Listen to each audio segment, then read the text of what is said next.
Ha kelin. Mollar qani? Podalar, qo'ylar qani? Oyi, uyda mol, qo'y, hech qanaqa poda yo'q. Mana uyda to'ziyotganiga, bir molxonaga o'xshaganiga mollarni so'radimda. Shu qizim uxlasin, yig'ishtirib qo'yaman. Qornim och qolib ketdi-da. Bu narsa pishirmadingizmi?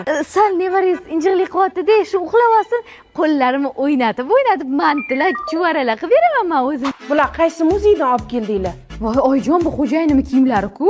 Ha, men bu turishidan qarang, buni kirligidan, chirib ketganidan bironta bir loy jangida qatnashibdimi debman. Hozir oyi uxlasin, bu yuvib qo'yaman.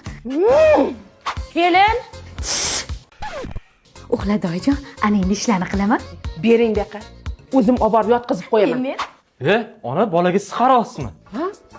Men qarayapman, bolam. Ertalabdan beri qarayapman. Uyimizni muziri chiqyapti. Kir-kirligicha chiribdi. Ovqat-poqat pishmagan. Shuni, Dilshoda. Ey, o'g'lim. Baqir-chaqir qilma. Bezuk ur. Bola uxlayapti.